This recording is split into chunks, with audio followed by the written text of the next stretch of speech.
Okay. So before we do the last big fight, let's do the review. Real quick. This is a fantastic game. I love it, in fact.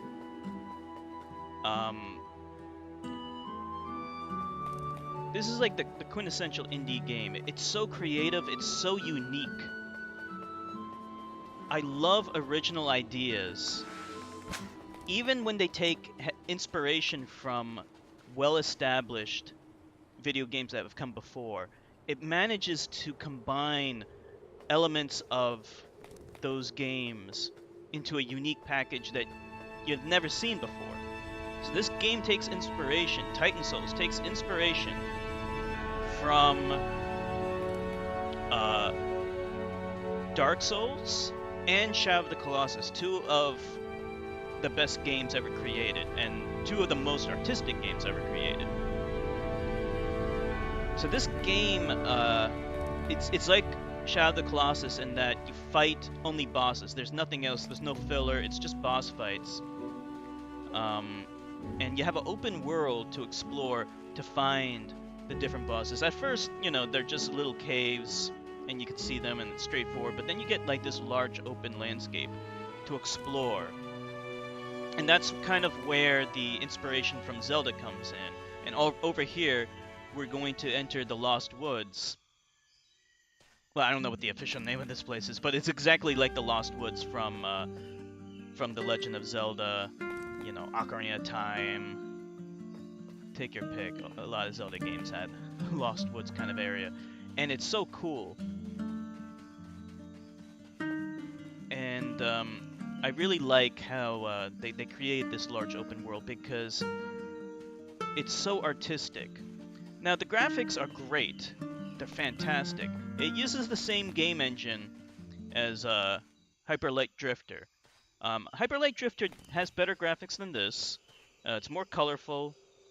And I prefer the pixel art, but the graphics in this game are still really good. And it's necessary. It's necessary for it to look like this. You know, your character is very small. He's tiny. He's like almost like a single tile, I think, in size. But like if you look at the environment, you have trees that sway in the wind. You have grass that sways. You know, you even have 3D games coming out these days that don't even have grass that sways. You know, and you can see the wind blowing. And there's so much detail. This is a great game engine, great 2D game engine. I know it's used a lot in indie games, so you know games that use this engine kind of have that samey look, just like how you know games from the PS3 era all used Unreal Engine 3, so they kind of look samey. But this game still manages to take creative use of the engine. Using the subdued color palette. You know, the colors don't pop as much, but it makes sense in this game. You know, the colors didn't pop in Shadow of the Colossus for the PS2 either, so it makes sense. And now, like I said, the game takes inspiration from Dark Souls as well, and it manages to capture the essence of Dark Souls in the sense that it's really tough. The bosses are so tough, but when you beat them, it's so satisfying. And you feel accomplished. You feel like you mastered and surmounted a huge challenge. That sense of satisfaction can't be replicated. Now, you know, there are some easy bosses, but I actually like that. Dark Souls 1, 2, and 3, they all had easy bosses too. It's just something to help, you know, make it feel less like you're always on edge, like you're always filled with anxiety. You know, there can be some bosses that are easy, so you know, so you can feel a little bit more like a badass because your skills have improved. And that's the other thing in this game is that your character never becomes more powerful. He has very simple controls. You know, walks in 8 directions. He can roll, he can run, and he shoots a single arrow, and when you shoot it, you have to collect it again. You know, like it's so simple, but it's ingenious at the same time.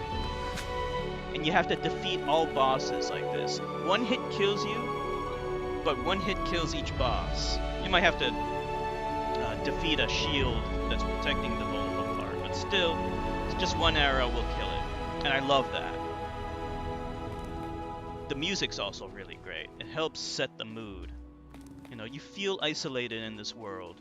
You know, it's you against the entire world, just like in Dark Souls, just like in Shadow of the Colossus. And similar to Shadow of the Colossus, you instigate the fights, and every single boss battle you have to shoot first. The bosses never are fighting, they're not evil, you know, they're just passively existing, and then you show up and then pick a fight with them, and I like that. It sets the mood and gives a little bit of character as well. So yeah, like I said, the music really helps set the tone, and it's, you know, sometimes you won't hear music, like right now. It's just quiet. You can hear the wind, and then at certain points the music then kicks in.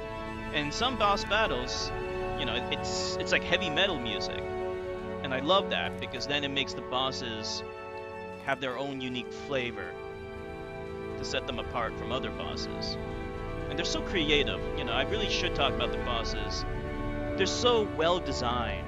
I love finding a new boss and then figuring out its weakness. That's part of the challenge of this game. You know, it's not just defeating the bosses, it's how do you defeat the bosses, because it's a puzzle. So it manages to combine action with puzzle elements in an intuitive way.